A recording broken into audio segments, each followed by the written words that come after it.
My son is excluding me from his wedding because I refuse to accept that he's marrying his brother's ex-girlfriend, but he made the mistake of lying to his grandfather, and now there's no one to pay for the ceremony. I had always believed that I had a loving family. My family consists of myself, 55 male, my wife Sophia, 50 female, and our 2 sons, Jared, 28 male, and Nathan, 25 male. My wife and I have spent our whole lives trying to create a good home for our children, instilling what we thought were good values and virtues. I can't help but wonder if perhaps our parenting is somehow to blame for what has happened, because it's so heartbreaking and cruel that it has torn the family apart. Jared and Nathan always had a close relationship. I'm not saying it was always perfect, but it was like any other sibling relationship. They had their secrets, competitions, and memories. They were very close, or so Sophia and I thought. Nathan occasionally showed signs of jealousy toward Jared, but I chalked it up to normal sibling behavior. Sophia agreed with me, and it was never something so serious that we thought it required attention. Simple things, like when Jared was selected for the school soccer team, Nathan was happy for him but felt down for a few days because he felt bad. Sophia and I sat him down and explained that he couldn't expect to have his brother's skills since Jared would always be older than him. He understood what we were saying, and it wasn't as if he was spiteful or malicious about it. It wasn't always the younger one being jealous of the older one either. There were plenty of occasions when it was the opposite. For instance, Jared was never very good socially when it came to girls. He was a shy and nervous boy in that regard, whereas Nathan was more outgoing. Nathan always had better luck with girls compared to Jared, and Jared used to feel upset and vent to us. My wife and I would then talk to him and give him advice. What I'm trying to say is that we weren't a perfect family, but we were what I would call a normal family. We were happy together. We had our fights and bad days, but we reconciled, and most importantly, we supported each other through thick and thin. When Jared went off to college, he underwent a drastic personality change. He became more outgoing, started partying, went clubbing, and was finally coming out of his shell. Sophia and I were surprised by the change but very happy for him. It was in college that he met his now ex-girlfriend, Haley. She was 2 years younger than him, and apparently, he was drawn to her the moment he saw her. I don't know the private details of their relationship, but I know he introduced her to the family around his second year, when he was 22 and Haley was 20. She was a warm, kind girl, and Sophia and I both liked her. She and Jared looked great together, and we could feel how happy he was with her. Later that day, Jared came to me and confessed that she was the love of his life, and that he was sure she was the one he wanted to marry. I told him I was happy for him, and also mentioned that I liked Haley. However, as a father, I advised him not to rush into things and to wait a bit before proposing. I told him they were both young, and that as they grew older, their beliefs and perspectives might change. So it was important for him to be completely sure that they were compatible in the long term and not just in love. We saw Haley a few more times over the next year and a half. During this time, Nathan wasn't at home. Both boys were in college in other states by then. Nathan wasn't able to visit during that period and therefore didn't meet Haley. About a year and a half later, Jared and Haley started having problems. He didn't share much with us, but he simply stopped bringing her over and seemed tense all the time. Whenever we asked him what was going on, he would just say they were going through a rough patch. He didn't say anything more, and my wife and I knew better than to pressure him into sharing things he wasn't comfortable discussing. A few months later, we learned that Jared and Haley had broken up. He was inconsolable for a while, and Sophia and I made regular visits to see him, helping him cope with his heartbreak. She was his first girlfriend, and it was tough for him to move on from the relationship. We kept asking him what had caused the breakup, but he never told us anything. Their relationship lasted a little over 4 years, and it took him another year or more to fully get over it. He's now dating a woman named Marion, 26, and he seems happy and at ease with her, which makes Sophia and me very happy and relieved. Nathan, on the other hand, went through a series of relationships and flings. None of them were serious or stable enough for him to bring anyone home to introduce to us. We let him be because he was an adult, and we assumed he knew what he was doing. However, what we failed to notice was that Jared had been trying to avoid spending time with Nathan ever since his breakup with Haley. We didn't realize it at first and attributed it to coincidence, but in hindsight, I understand what was happening. Jared avoided attending family gatherings and rarely came home. He had been an introvert and didn't particularly like these gatherings, so we never pressured him. He stopped coming home and would send us tickets to fly to his place instead. This went on, and Sophia and I failed to see that something was seriously wrong with our son. There were times when I told him he needed to come home, but he always made excuses, and I attributed it to his busy schedule. Meanwhile, Nathan's behavior remained the same. He came home regularly, and nothing he said or did made us think there was tension between him and Jared. Everything came to light just a few days ago when Nathan gave us some news. He told us he wanted to introduce someone to us and hoped Sophia and I would accept her. We were both quite excited because it was the first time he was introducing us to a girlfriend. We were looking forward to meeting her, but when I saw who it was, I felt as though someone had ripped out my vocal cords. I was completely speechless. He came home with none other than Haley, and he dropped the bomb that they were getting married and she was the one he wanted us to meet. Sophia and I were stunned, and I just kept looking at them for a couple of minutes. A part of me thought it was a joke, a big prank on us, but I knew from the expression on his face that he was serious. The first thing out of my mouth was whether Jared knew about this. Haley seemed very uncomfortable, and Nathan said that Jared had known for a long time and was fine with it. Now, I know my sons very well, and I knew there was no way Jared was okay with this. I told Nathan to stop lying and said I didn't believe what he was saying. He lost his temper with us and started accusing us of favoritism and not being happy for him. He said that when Haley and Jared were together, both Sophia and I couldn't stop praising her, and now we couldn't even look her in the face, even though she was the same person. He said he expected us to congratulate him, and that we weren't even accepting his relationship, let alone supporting it. He accused us of being hypocritical for accepting Jared's relationship, but reacting so extremely to his. I told him that what he was doing was unforgivable, and frankly, nothing short of a sin in my eyes. I wanted Sophia to back me up, but when I looked around, she wasn't there. 5 minutes later, she came downstairs with all of Nathan's important documents and threw them in his face, telling him never to show his face to her again. He said he had come to invite us to his wedding, but that we didn't deserve an invitation. I replied that attending such a wedding would be one of the worst nightmares of my life, so I was glad he was retracting the invitation since we wouldn't have attended anyway. He stormed off with Haley, and Sophia and I just stared at each other in disbelief. By the time I processed what had happened, Sophia had already called Jared. She asked him if he knew, and he said Haley had cheated on him with Nathan, which was why they broke up. He said that at first, he didn't know she had cheated on him with Nathan, only that she had cheated with someone. Jared said they had tried to work through it, but it kept haunting him, and he realized he didn't want to live like that for the rest of his life. He begged her to tell him who the affair was with, but she absolutely refused to reveal the identity of the other man. All this stress had taken a toll on Jared, and eventually, he decided to end things with her. 2 months after their breakup, she was already in a relationship with Nathan, and that's when he learned that his own brother was the person his girlfriend had cheated with. I asked if he ever talked to Nathan about it, and he said yes. I asked why he had done so, and he said that Haley, in the end, wasn't family, and that he could expect something like that from her, but never from Nathan. Nathan's only response to him was that, "We all do terrible things when we're in love," and that was the last time the two brothers spoke to each other. I asked Jared why he never told us about this, and he said he didn't want us to think poorly of him. He felt it was a personal issue between him and Nathan and believed involving us wouldn't have been the right thing to do. Hearing him talk about having to be the bigger person, even though he was the one who had been wronged, broke me inside. Tears welled up in my eyes, and I apologized for not being a better father to him and for not questioning the distance between him and Nathan all these years. It's been 3 days since Nathan and Haley visited us, and both Sophia and I are still in shock. We've decided we won't attend the wedding. I told her that I personally wanted nothing to do with Nathan and Haley and that for me, they are dead. Jared, on the other hand, told us not to ruin our relationship with Nathan over this, but for Sophia and me, this is the right decision. Yesterday, I received a call from my parents. They live in the South, and although we don't see each other often, we're close. When my sons were born, they set up funds for both of them, intended for their college education.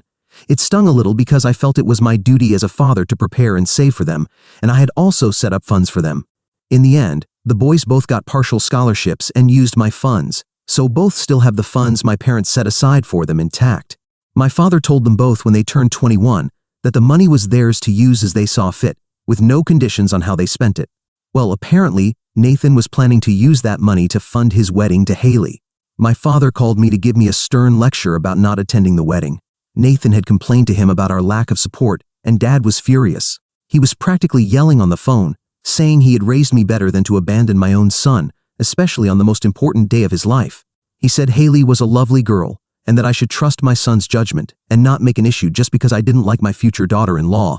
He sounded quite angry, and I was upset too. I couldn't believe he was taking Nathan and Haley's side after what had happened, but as he continued his rant, I realized he probably didn't know the full story between Jared, Haley, and Nathan. And of course, how could he? Jared hadn't told anyone in the family, and Nathan wasn't the kind of person to be honest and open about the whole situation. I muted the phone and asked Sophia if we should tell my father the truth or just let it be. Sophia said he needed to know, otherwise, everyone would criticize us and Jared for not supporting the family when, in reality, Nathan was the one at fault. When Dad finished what he had to say, I told him I needed to share something with him, but he had to be willing to listen with an open mind. I then explained how Jared and Haley met, how Nathan wasn't even in the picture at that time, and how Jared had brought Haley into our lives as his girlfriend. I recounted the issues they faced in their relationship and, ultimately, their breakup. We also told him what Jared had revealed about Nathan and Haley's engagement. At first, Dad didn't believe us and accused us of favoritism, claiming we were making up a story to save face. He demanded proof of our theory. Sophia pulled out her phone and found a picture from one of our gatherings with Haley and Jared. She sent it to Dad. He didn't say anything, just sighed deeply over the phone and told us he'd get back to us later. Early this morning, Sophia got a call from Dad and relayed the entire conversation to me. Things weren't looking good for Nathan. After our conversation, Dad called Nathan and Haley to ask if what we'd said was true. Nathan tried to defend himself and lie, but Dad saw through it. He then told Nathan he wouldn't receive a single penny of the fund that had been set aside for him. Nathan started crying on the phone, begging his grandfather to reconsider, but Dad stood firm. He said he wouldn't pay for a wedding built on betrayal of the family. Nathan lost his temper and reminded Dad that on his 21st birthday, he had been told he was free to use the money as he wished, and that this was how he wanted to use it. He argued it was unfair for him not to get the money, despite the promise made 4 years ago. Nathan tried to manipulate my father, saying things like, "You're not a man of your word if you don't give me the money as promised," and insisting it was his right to have the funds. The thing about my father is that he's always had a temper, and now, given his age, he doesn't have the patience to deal with this kind of drama. Nathan's constant complaints and attempts to pressure him had pushed him to the limit. Dad told him he had initially thought of withholding the money only for the wedding, but now he wouldn't give it to him at all.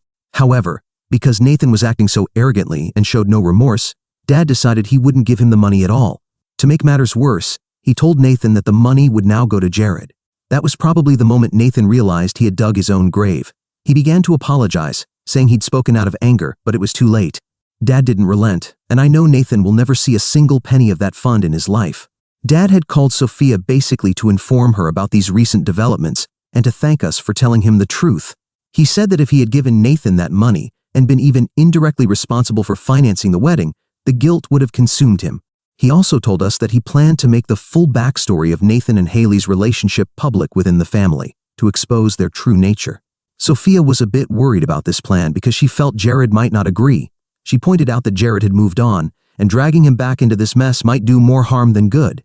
However, Dad said he had already spoken to Jared, and Jared had given his blessing, saying it was okay for the family to know and that Dad could do what he thought was right. Dad was determined to make the matter public and only wanted to know if we had any objections. Sophia said she agreed with whatever Dad wanted to do, as Nathan was dead to us. She added that she would speak with me and let him know my thoughts on the matter. I told her I was more than happy with what Dad had decided to do. I know this might seem petty, but infidelity has always repulsed me. Knowing that my own son was involved in an affair, and with his brother's girlfriend no less, has made me lose all respect and love for Nathan. I can't help but feel there might be something wrong in how we raised him to turn out this way. I wish this had never happened, but I know that right now. My priority should be to take an unequivocal stance in favor of Jared and not worry about the family's reputation. The worst that can happen is that people judge Nathan for what he's done, and in my opinion, he should be judged. His actions are unforgivable, and no amount of redemption can save him. I know this is going to turn into a huge drama involving the entire family, and I'm afraid of the repercussions it could have on Jared. But if Jared is okay with it, then I have no right to say no. I would give anything not to be in this situation, but I feel helpless, and this is how things stand now. Update 1. We all received a forwarded message from Dad. I'm copying the full message here. I have always loved my grandchildren and tried not to be biased. I'm not saying I've been a very present grandfather, but Judith and I have always tried to love and care for them as best as we could. When Jared, Nathan, Bianca, Roxana, and Tyler were born, we set up funds for each of them to use as they wished. This "as they wished" came with an unspoken condition that we would not allow any of them to use this money for immoral activities. I wanted to give this money to Nathan for his wedding to Haley, who seemed like a very sweet girl when Judith and I met her. I was more than happy to contribute to their life together. Imagine my shock when I discovered a few days ago that Haley was actually Jared's ex-girlfriend, and that Nathan and Haley got together as a result of her cheating on Jared. It seems so implausible that my first reaction was not to believe this information. However, to my total dismay, it is indeed how things happened, and I am now withdrawing my offer to fund the wedding. What I choose to do with that fund now is my decision, and none of you have any right to it. I am also letting you know that I will not be attending the wedding because I cannot see myself participating in such a union. It was imperative for me to share this information in case Nathan and Haley try to defame me or question my principles and ethics. What you choose to do with this information is your business. This message was forwarded to everyone we consider close family. I don't know if Nathan and Haley also received this message, and I'm not interested in knowing if they realize what's hit them. My sister called me when she received the message and asked what on earth was going on. I told her Sophia and I had found out just a few days ago, and we were as shocked as anyone else. She's understandably furious with Nathan and has said she won't attend the wedding. I told her that Sophia and I wouldn't be attending either, and she sighed in relief. She felt that maybe my wife and I were okay with this, or were willing to tolerate Nathan for appearance's sake. I told her we had cut all ties with him and no longer had anything to do with him. She asked if I knew whether Nathan had received the message, and I said I didn't know and didn't particularly care. I don't know who else received this message, and I don't care how Nathan plans to fund his wedding. All I know is that I raised him better, and if he's chosen this path for himself, then he is not my son. Edit. Judith is my mother, and Bianca, Roxana, and Tyler are my sister's children. Update 2. The wedding has been canceled. Nathan came to the house 10 days after Dad sent the message. He broke down in front of us saying we are the reason for his unhappiness and misery. Apparently some extended family members also received the message, and all of them refused to attend the wedding. There was a lot of shame and insults, and Haley couldn't handle the stress. She canceled the wedding and hasn't responded to Nathan's calls or messages. I can't say I felt bad for him or wanted to comfort him. I just didn't know how to stop his crying and get him out of the house. I'm glad I didn't, because I later found out that Haley had told her family a completely different version of the story. She said the breakup with Jared happened a year earlier than it actually did, and that Jared knew all about her relationship with Nathan and was okay with it. Everyone in her family believed her lies, but when the truth about her relationship came out, they were disgusted with her. She has been disinherited by her parents and cut off from her family. Her cousins, who she was apparently quite close with, have stopped talking to her. Her friends, who also had a good relationship with Jared, used to hang out together frequently. They also believed the breakup was mutual, but since Dad sent the message, they've abandoned her too. She's now miserable and completely alone, and Nathan is blaming us. He says we didn't need to get involved in his life, and that we're the reason his life is ruined. Both Haley and he have lost all goodwill and respect from the family they were close to. I told him it might seem easier to blame us, but the fact is that he dug his own grave when he chose to get involved with his brother's girlfriend. He tried to convince us it was true love, but Sophia didn't give in. She was firm in her stance and said he was the only one at fault and that he was repulsive to her. I couldn't believe how my son had turned into this. I tried asking him again why he chose to date Haley, fully aware of what happened between her and Jared. He had no answer and said Jared was the one holding a grudge for far too long and that these things keep happening in adulthood. I asked him if he regretted breaking his brother's heart, and his only response was to ask if we felt remorse for sabotaging his wedding. I realized then that it was a lost cause, and no amount of understanding or conversation would make him see reality. I told him this would be the last time the doors to my house were open to him. He was free to do as he wished and go wherever he wanted, but he had no place in my life after what he had done. He said we loved Jared more than we loved him, and that we were making it so obvious it was laughable. I told him we had always treated them equally, but if he thought we were playing favorites, he was wrong. I said we were standing on the side of what was right, not on Jared's side, and just because he couldn't see or admit that what he did was wrong didn't make it right. He clearly wasn't interested in anything I had to say. He looked at us with contempt and left. This happened last night, and he's now blocked Sophia and me everywhere. I can't say it doesn't hurt to lose my family and see it fall apart before my eyes, but I feel powerless because I know there's nothing I can do to make it the same again. Update 3. A month has passed since the wedding was called off. Haley and Nathan have ended their relationship, and Haley had the audacity to try to reconcile with Jared. She called him, apologizing for what she had done, and asking if he would give her another chance, and with it, a chance for forgiveness. Jared blocked her number after that and told us she might even try to visit us. Fortunately, that hasn't happened yet, although that was just a week ago. Nathan still believes he's done nothing wrong and isn't speaking to anyone, or rather, no one is speaking to him. We don't know where he is, and while that worries me, I don't think I should extend an olive branch. That's how things are right now. Now that everything has settled, I guess this is how it'll be in the future too. I never thought my family would have to go through something like this, but I suppose fate had other plans, and all I can do is stand firm in what I know is right. Update 4. Today, Haley came to our house. It was a visit we weren't expecting, despite being warned about it. And to be honest, it was a little awkward. Sophia and I were in the living room when we heard a knock on the door. When I opened it, I was shocked to see her there, her eyes red and swollen as if she'd been crying. She asked to talk to us, and although my first reaction was to ask her to leave, Sophia gave me a look and suggested we hear her out. So we let her in. We sat in the living room, and Haley began to talk. She said she had come to apologize for all the harm she had caused our family. She acknowledged that what she had done was wrong, that she knew she was cheating on Jared, and worse, with his own brother. But she insisted it was never her intention to hurt anyone. She told us she had fallen in love with Nathan, that the feelings had developed in a way she couldn't control, and she hadn't known how to handle the situation. She said the weight of the guilt had become unbearable for her, so much so that she couldn't go on living like this. That's why she had decided to break things off with Nathan for good, because she couldn't continue in a relationship that had started in such a dirty and painful way for everyone involved. When she finished talking, there was a long silence in the room. Sophia looked at me, expecting me to say something, so I spoke. I told Haley I appreciated her coming to apologize. It was clear she was going through a tough time. However, I also told her that while I appreciated her apology, I couldn't forgive her. I explained that the pain she had caused our family couldn't be erased with a few words. She knew full well what she was doing when she decided to cheat on Jared, and worse, when she chose to do so with his own brother. It wasn't an impulsive mistake, it was a conscious and deliberate betrayal. I told her she had destroyed more than just a relationship. She had broken the trust and harmony in our family, and that wasn't something that could be easily repaired, if it could be repaired at all. Haley began crying again, and though it hurt to see her like that, I held my ground. I told her there was nothing we could do for her, that she would have to face the consequences of her actions on her own. Sophia said nothing, but it was clear she agreed with me. Finally, Haley stood up, muttered a final "I'm sorry," and left, her head bowed. After she left, Sophia and I stayed silent for a long time. We knew we had done the right thing, but that didn't make the situation any less painful. Update 5. Things have taken an unexpectedly happy turn amidst all this family chaos. Jared has announced that he's getting married. He introduced us to his girlfriend a few months ago, Mariam, a kind and loving woman whom we all instantly connected with. When he told us about the wedding, the entire family was thrilled and overjoyed for him, especially my father. When my father heard the news, he wasted no time offering Jared the fund that was originally meant for him, and also the fund that had been meant for Nathan. It was clear he wanted to ensure Jared and his future wife had the best possible start to their life together.